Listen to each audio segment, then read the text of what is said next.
Do you find fashion to be judgmental? Fundamentally, it is not. It's something to analyze. My name is Nicole, and this channel is about the sociology of fashion. So let's begin.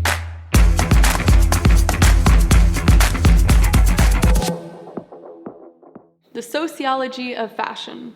What does that mean? How is it defining you? And why is it important to understand? Currently, I'm studying applied sociology research at Sorbonne University in Abu Dhabi. Well, it's online right now, but typically it's in Abu Dhabi.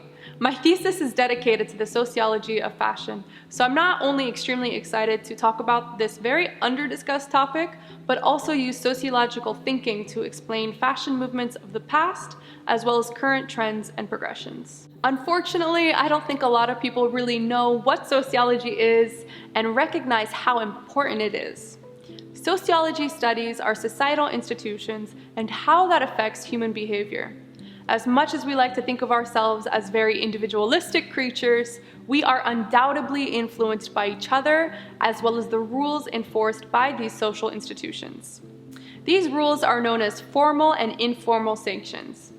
Formal sanctions are the written rules given by regulatory agencies and organizations. For example, the rule requiring we have to wear clothes in public. If you do not, you will either be jailed or fined. Informal sanctions are the rewards and punishments given by society. For example, if you go to the beach wearing snow goggles, you will definitely get a social reaction like shame or disapproval, perhaps laughter. These are the unwritten rules known as social facts. Informal sanctions are really interesting to study because they are cultural norms and oftentimes harder to change than the formalized process within formalized sanctions. I think this is why those prankster videos on YouTube do so well. We're literally watching someone break social facts, and the reactions are hilarious, half the fun to watch, because we rarely see people actually break social facts. As sociologists, we are trying to understand this behavior patterns that exist and really unpack them on a deeper level. Even fashion, I think, is very misunderstood. Depending who you're talking with, they will say the essence of fashion is, it's a type of skill. Some people say that they really have no consideration for it. And I think both of these attitudes really miss the mark and speak more to the individual's perception of the fashion industry and whether they want or don't want to be associated with it. Because the industry is a bit judgmental and exclusionary. However, if we are going to analyze fashion, we need to look at it for what it fundamentally is. Fashion is a reaction to our social rules and ways we have organized society.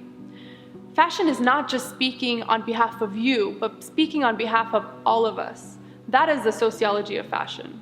It allows us to ask deeper questions, like how are we using privilege to reorient a culture? How did this generation use escapism? What was the problem they were trying to bypass? What does this material say about a specific group?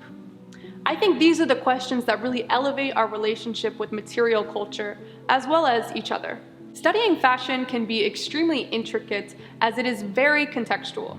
To an extent, you can understand socio-demographic information, like religious affiliation or economic position, but that even has its limits and is often manipulated.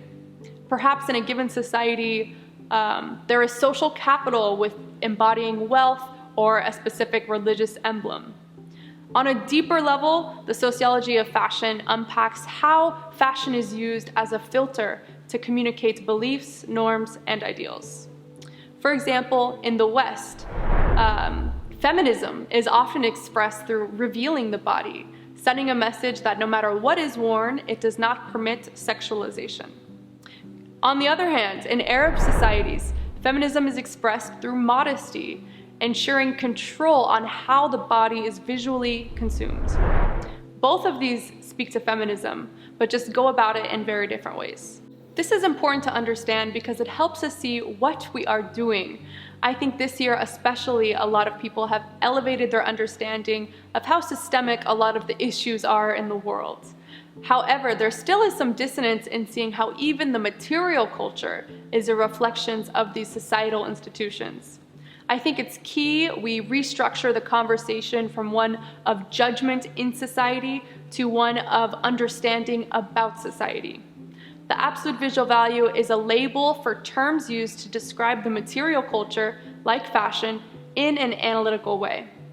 I hope that when you watch my videos, inshallah, you'll understand more what I'm talking about. So please subscribe, make sure you give it a like, and leave a comment if you have a question or just want to say something nice. Thank you again for watching, and I'll see you next time.